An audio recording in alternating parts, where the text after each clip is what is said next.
Wonderful song, wonderful thoughts that we can have about our God. He's faithful. You see some chairs up here. It was not just for Cheryl. We have some other people, as Sharon was saying. We've got some experts, some people who can share a little bit, and they know that they're coming up. So I'm going to ask Jen and Bernie and Mike if you can come forward. Take a seat here. Choose the best one. It's happening to me too.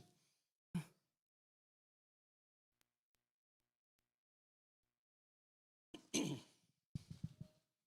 on up. All right, now I'm going to take a seat here. All right, so we have been, I'm going to give this to you. There's a switch on the bottom for, I think it'll be on. So we've been focusing on this word, wounded. I've heard it a few times today. Taking a look at that picture over there reminds us of this story. Of course, you've been seeing that as you came in, reliving and rethinking about this story of the Samaritan, the Good Samaritan. And we're focusing on woundedness. Did you catch the word of the bird with Cool Cat and Sam Hare? What did the bird say about himself or herself? I'm helpless. Yeah, helpless. Sometimes, as you were talking in your groups as well, maybe you were thinking about this feeling of feeling helpless or feeling wounded. And so I've got some questions I've prepared, and they know the questions as well. So this parable of the Good Samaritan is really, Jesus is trying to help us to confront the idea of suffering and of people who are wounded in our life. It's there. And it's an invitation for us to respond to that. So we have Bernie and Jen and Mike here from different, and we've been sort of focusing on aspects of our life where our occupations, where we focus our time. And so I've got 3 questions for them. But first, I think I want to just sort of ask you to just very briefly explain what is it you're doing right now with your life. So Mike, why don't you begin just a little bit? Okay. Hello, I'm Mike, and I'm currently doing my master's here in mechanical engineering, and I've been a student for about 7 years now, so I'm still in the beginnings of my professional career. So, yep, I've been doing that recently. Program. Mechanical engineering. Okay. Yeah. Thank you. Jen? So my name is Jen, and I'm a professor at the University of Saskatchewan in the field of veterinary medicine. My name is Bernie, and together with my wife Cheryl, we own and manage a staircase manufacturing business in Saskatoon, and that's taken up the better part of 21 years of our life together, and yeah. Thank you. So, all right, back to my good. So I've given you some questions. So we're talking about this word wounds, right? And so as you think about your workplace or at school where you are, where you spend a lot of your time, can you think of wounds that you see that people carry in the place where you are? What kind of wounds, Mike? What kind of wounds do you see people with? Well, today I forgot your name, but that also happened to us. So we, as students, we are always see people coming and going, like people that, let's say, you're always friends with, and then you finish your program and then they're gone. So it's very hard to keep up with them because they may move to a different city, they may start like a new career somewhere else. So that's a little bit of a wound, just seeing people go and then you don't know what to do after. It's like you finish your program, you were with those same friends for like 4 years of your life, and then out of nowhere you finish and it's like, oh, we're all leaving. And then now what? So that's a little bit of a big wound. And then I guess God will help us to just keep going, finding new people to fill those holes that kind of school left behind. And I guess that's how life is. So it does happen to us as well in the very beginning stage of our lives. And I guess it happened to you as well at some point. Other than that, I guess there is always the stress of keeping up. Like, especially if you're an international student, you're not home. So you are always trying to fit into a new place, and then just that fear of like failing, it's a little bit of a wound as well. You're always trying to be the best of yourself, but that's a little bit tiring. Sometimes you just need to keep going, but that's a little bit of a wound sometimes because you're always trying to do your best. Yep.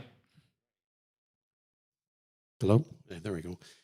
So yes, you're talking about as a student, and I'm thankful my student days are long behind me, but for reasons that you're talking about, the wounds that we have, trying to keep up, I think is what you said, trying to maintain friendships, but knowing that you've got this workload that you have to go through, being away from family, being away from your home country possibly, and that's difficult as well, and trying to create a balance in your life as well. Yeah, okay, thank you. Jen, so you're a professor in vet medicine, you said, so you obviously have people in your life that are students, that are, I think I was reading, interns. You have people, co-workers as well. So what do you see in your world where there are wounds? So the two that stand out for me are the students, and I group interns with that, but also from the clients. So with us being in vet med, the animals are their patients and the people are the clients. And somewhat expanding on what Mike said, with the students, the wound of wanting to be perfect is one of them, I would say, where there's the competition to get into vet school, like a lot of other schools you have to apply for, and then we kind of smear them out with an average of 70%. So students who have strived for most of their life, if not at least their university degree, to get perfect grades, and then we basically tell them you won't get perfect grades, and that's definitely something they struggle with, especially when most of them are not here at home and don't have their support network physically here in Saskatoon. And then with the clients, I'm specifically working in the emergency department, so as you can imagine, high stress for the clients as well as the students working in that area. But there's maybe guilt or shame depending on what illness that the patient comes in with. Maybe there was an accident that happened, things like that. And so there's always financial aspects that come along with that as well. And Bernie, what about in your world of business? There's going to be lots of course, customers and workers as well. So Right, how do you see that? Yeah. First of all, I often say we all have a story, and these stories begin to unfold as our business grew and we had more employees and getting to know more customers, people who have chosen to work with us on large projects or small projects. But most of what I'm going to focus on first is our employees. These are people that have committed to working with us. Lots of different walks of life, of course. Different countries. We have one of our employees is from Fiji, one's from Ukraine, others from Osler. No, just kidding. Different countries like that. No, we've just really I've enjoyed getting to know these people, who they are and what makes them tick, but we all carry wounds, as we're talking about now, and a couple examples. The young man who has been with us for 10 years, working with us for 10 years, he's from the Ukraine and he has family still back there.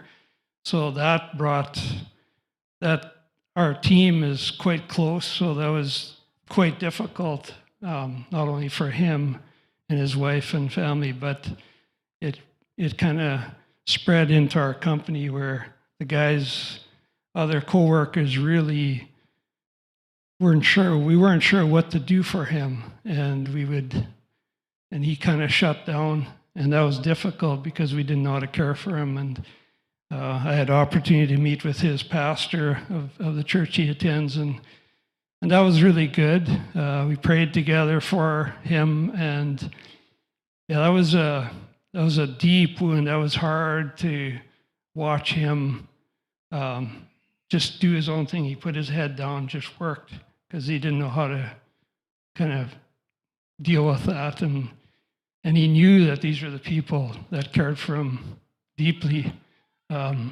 which I don't know if is common in a workplace, but we're thankful for that. We were able to come through that with a lot of emotion and a lot of I had to try a few times to kind of get into his world and try and understand him and know what to say to him. And one day he opened up to me, and we were able to kind of get to the bottom of it, so to speak. Of course, it's not over, and there's lots to come, but we were able to care for him, and he really opened up, and he's happier. So anyway, that was God really worked through. We have quite a few Christians in our business, and we also went through with another one of our staff through cancer. That was quite a few years ago, and beat that. God is gracious, and this person is still working with us, and so that was a wound as well, obviously, but yeah. Yeah, I think I've never owned a business, but I would have to think that employers have a difficult time because there's work to be done, and there's customers and there's people that you need to. You're there to serve other people, and so you have these things that have to be done, and yet so you might tend to think of your employees as kind of machines almost, where let's just pump out the work and kind of yeah. So that kind of leads me. Or are you going to say something else? Or I just realized I didn't really talk about our customers as well. I don't want to go too long, okay, but sure. But yeah, it's been very interesting because there's many people who obviously they come from different walks, and some building this home, and our part in it is just a small part, but it's still significant to them. And when we've had situations where they were so frustrated with so many things, and we were right at the end of the build, and it all got dumped on us. And so I'd meet with them. One situation I met with them, and I realized pretty quick that it was nothing that we had done necessarily. They just had so many burdens and so many wounds from people who have not done what they had promised and so on. So they were angry, and I remember talking to this person, and in the end it was like, yeah, they just needed someone to listen to them. And you realize that, even in something that could be so exciting, like building a new home, for me, that would be hugely exciting, but it was stressful, so listening to them was important. Okay. So that kind of leads me to the second part then. So yeah, if we can come back to Mike again. So we need to, the next word I'm focusing in is on balance.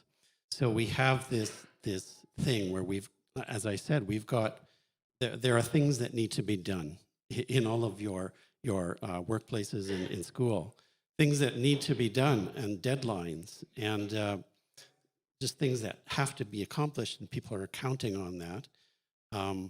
So how do you create this balance when you know you've got critical tasks to do, and yet there are needs around you? So how do you strike that balance of being able to get the things done, because that is part of your job or what you need to do, you're called to do there, and yet be able to respond, because these things take time to respond to the needs and the wounds that you see around you. So, Mike. Okay. So, well, I'm trying to do this new thing I saw in Instagram.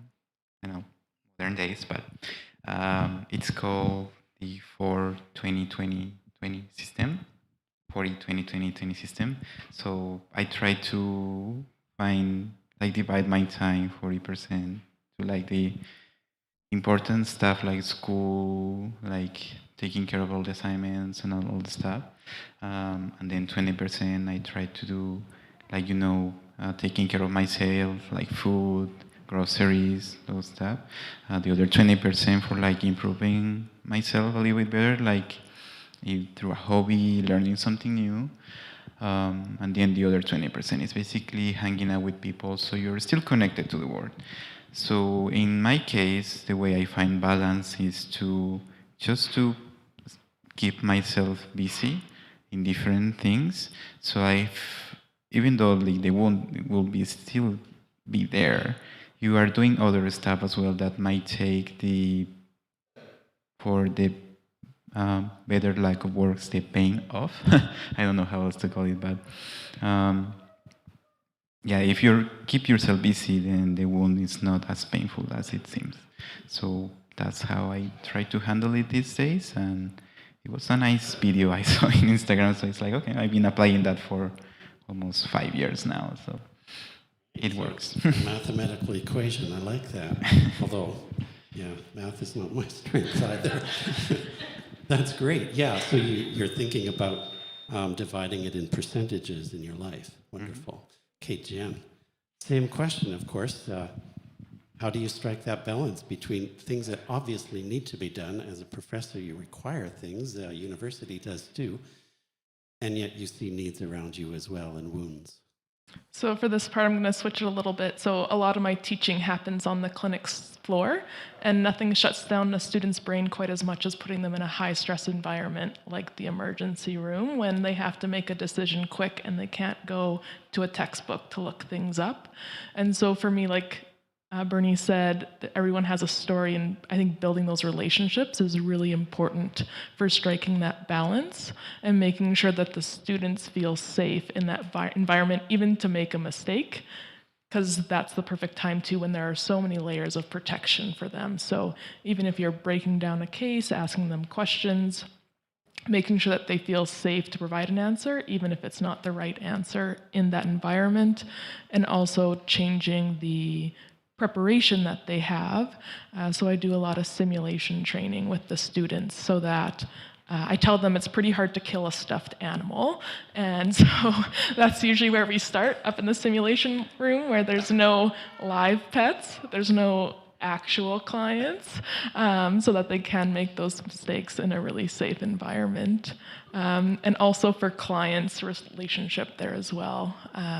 I tell the students, one of my favorite questions to ask is, have you had them from a puppy or a kitten? Because almost every pet comes with a story, and that's a great way to build rapport and to sometimes learn about past wounds that they have that might be influencing their decision making. And I wish I had professors like you. That's a wonderful approach to create that safe environment, like you said. I think I realized too that from different cultures, especially, you have such a high expectation for perfection, and so to say, yeah, it's okay to make mistakes, and let's all do this together and learn from the mistakes. Wonderful. Yeah. How about you, Bernie? Balance. things obviously have to be done, Yeah. and there are deadlines always, right? There are deadlines, yeah. Yeah, balance is very important, and I have prayed often for wisdom to know how to do that. And God has blessed us with some amazing people, but everybody still has a limit, you know. But you mentioned something about creating a safe place, a place that you can trust others, and that's important to me. And I see that has grown, and people are staying longer than we thought they would in our business, and we're very thankful for that. But yeah, I think listening, I believe taking the time, even when it's crazy busy, I really am a firm believer in stopping and listening to what's going through their mind, because mistakes get made and they can be costly. But I think the time spent listening to these production workers that are on the floor, and then they see there's value in just listening to them, and they can share what they enjoy and what they don't enjoy, and you can tell them to do it even though they don't enjoy it. No, I'm just kidding. Anyway, it's very. Some days are difficult, but you know there's reward. God is good. God has provided wisdom and not only for myself but leaders in our business and to care for each other, and we really see that happening, and with customers as well. Sometimes very stressful situations, but building relationship with them, I find is definitely important. And when times are more difficult, you can discuss things easier, and it becomes more enjoyable even when it's stressful. All right. Well, you know, I think our time is going, and I think my third question, thank you everyone, my third question was, have you been able to respond to needs around you? And if you've got a quick answer, I've heard some of that already, but if you have something different to add, have you been able to, can you think of ways that you have been able to respond to needs around you? Well, the way I usually put myself to others is I'm very welcoming, even though I might not have time for it. I always available for like a quick chat or something like that. And I find that just being able to be there for other people, it's very helpful, because sometimes they just wanna, let's say hi or something like that. Yeah, just being myself being there for them. It's how I do it these days. Oh, Mike, pass the mic. I would say mine would be helping the students prepare better for fourth year, for their clinic year, and also giving them opportunities to build their confidence back up after it's sometimes been diminished through them not being able to be perfect, because we're all human. I would say just caring for them, being there for them, being approachable has been what I feel has been important. So. Okay, thank you. Thank you very much, everyone. We've gotten a little bit of a window into their worlds, and maybe that's been giving you some thinking about where you are, where you occupy your time, whether you're a student or retired or unemployed or employed, business owner, whatever you are. There are wounds, and Jesus calls us to see them and to respond. And so thank you very much. You can go back. Thank you very much for helping us.